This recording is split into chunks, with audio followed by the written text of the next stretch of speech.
Hi there, how's everyone doing? I got myself a mirror ball, two spin pin spots either side. The brilliant pin spots. I went for the white light ones. You can get colour changes, but the white light ones are great. And 400 millimeter mirror ball, and it spins at 1 mile an hour. Why did I do it? I wanted to revisit the 70s. I've been talking a lot about the 70s lately, haven't I?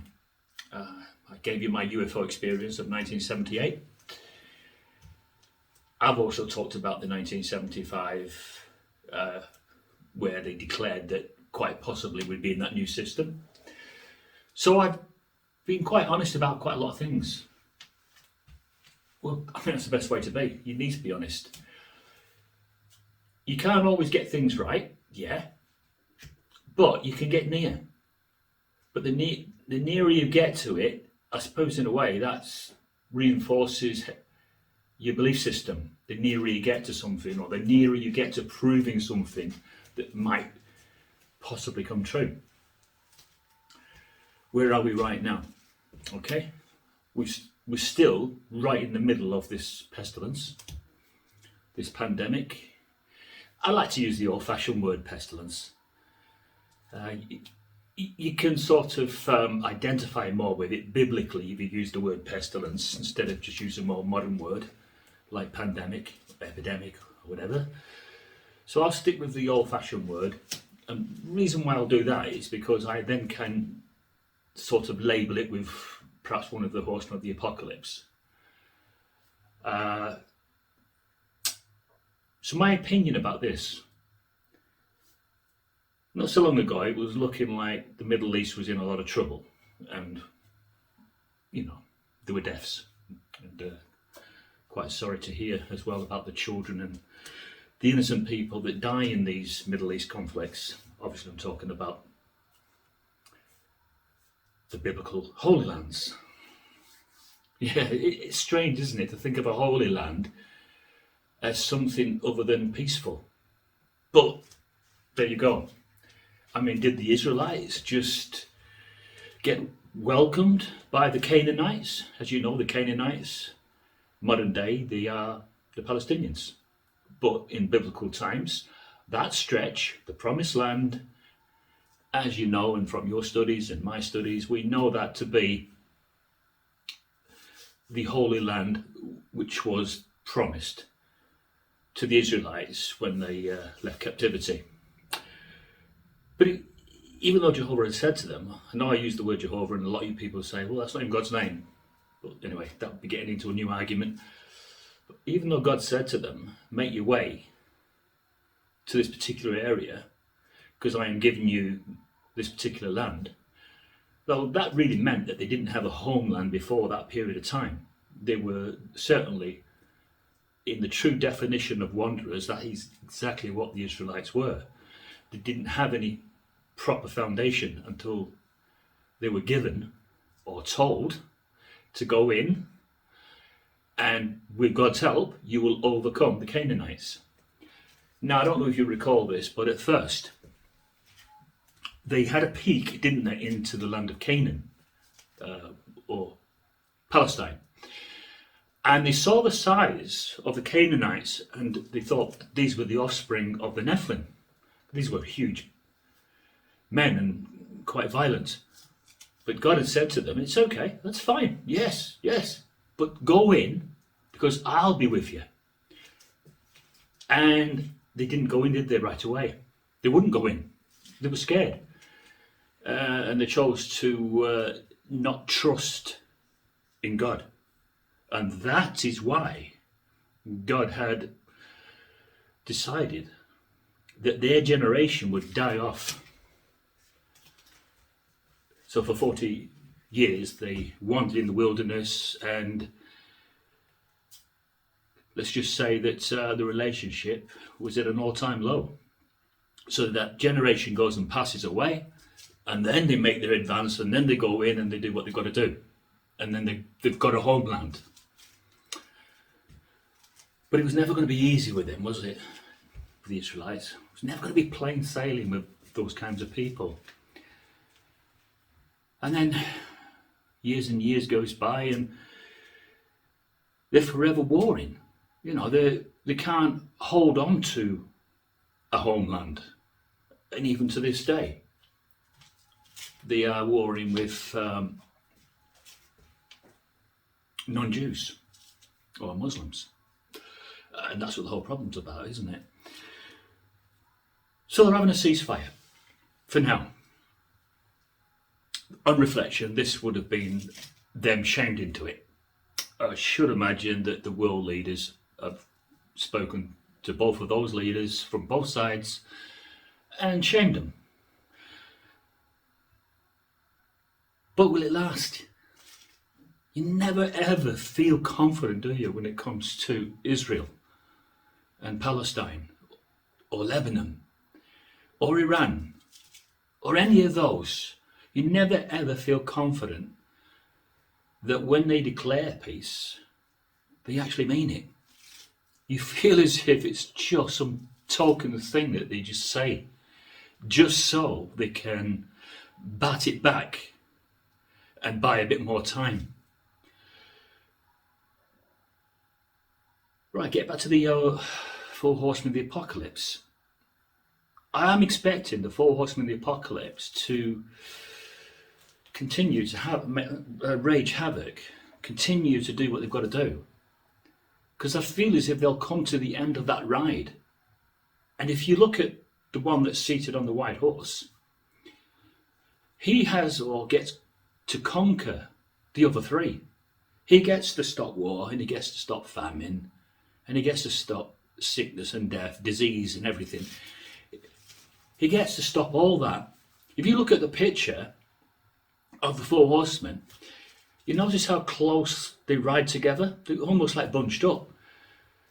I don't know whether that's sort of symbolic and it signifies the fact that they all have to show themselves, or they all have to be on the scene at the same time doing all their destruction that they need to do. And then Christ will conquer them. I don't know. I know the Jehovah's Witnesses believe that the Four Horsemen of the Apocalypse symbolically started that ride in 1914, and they coincide that with Satan's demon organization being thrown out of the heavens. And they also coincide that with God's kingdom being set up. That is a significant date to them. So let's say that they were, or they did, start that symbolic ride to coincide with the First World War, and then in 1919, the Spanish influenza. Then, as they're travelling through time, to our time, we're having wars, we're having isolated wars, we're having isolated pandemics, we're having famines, we're having isolated instances of the Four Horsemen of the Apocalypse doing what they've got to do. But what I'm waiting for is all four of them being on the scene at the same time. So I'm looking for a world war or a confrontation at the same time as a worldwide pestilence. And I'm looking for worldwide famine and death all at the same time. Then if I get all three of the Four Horsemen of the Apocalypse, then I'm likely to get the rider of the white horse, the one that has a bow and arrow or a sword, the one that is signified as the conqueror of the other three. And that is what I'm waiting for. So what do you like? Do you like my mirror ball anyway? I'll stand right underneath it. It's cool, isn't it? You know what? I'm like a kid. I just love my toys. You know, if something comes out and I think, I'm going to have that, I'm going to get it. But I'm definitely a child of the 70s. I was quite happy in Australia. I was a good surfer. I was attending the meetings. I did what I had to do at the time. I didn't declare 1975, by the way, that would be in the new system. I was a little young, although I was perceptive. I still was a little young to make a declaration like that. But I've got ears. At the time I was listening, I heard other people willing 1975 to be the end of that system. Yes, people do make mistakes, yeah. We all do. We all do. That's why I think it's important just to keep your eye on world events and the signs that Jesus spoke about along when they asked, Master, when will these things be? And he gave them that explanation. I think that's where we need to concentrate our efforts. And that's what I've been doing. And as regards the COVID-19, right, how can I say this? I haven't found enough evidence that would make me take that small injection. I know it's not like the old-fashioned injection where they actually find the vein. I know it's not like that, and they use a hypodermic needle. The modern way, apparently, it's rather unobtrusive, isn't it? You just go in and you have an injection. But I've looked at Revelation 13, naturally, and there is certain bits in there that do remind me of what's going on in the world at the moment. If I can't buy and sell, if I'm ostracised, or if I one day go to the bank and all my money's gone, and that's a lot of money, 100k is a lot of money, just to vanish like that. If that happened, I think after that, I don't think I'd want to be here. I wouldn't want to be then thrust onto the streets.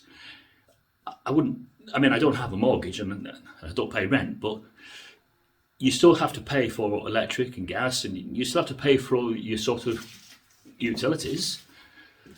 And if you don't do, then they would then come after my house. They could sort of, claim their money by suing me or something like that. And that worries me. That worries me that you hear rumours that the banks are going to bring in this bank bail-ins. And that is giving them a free license. If they get into trouble, that gives them a free license to take our money. You'll hear one or two people talk about this. 2 years ago, I heard someone give a detailed explanation about this, and back then it worried me. And I went quiet about it, so we'll have to see what happens about that. Nice, isn't it? Get back to the 70s, people. Get back to those 70s where you were so happy, right? You didn't know about all these deeply entrenched, complicated things that we're learning about now. You was just a happy little soul, weren't you? Hey? Put your tie on a Sunday, yeah? Got a Bible. You didn't have an iPad then. No iPads, no mobile phones. Not then. But you had a lovely Bible, didn't you? New World Translation. Did you have the black one, the mini one, the big one? Did you have that really big, heavy one? Did you ever fallen out with someone and you use your New World Translation to hit them in the head? You ever done that? Has your mum ever done that to you?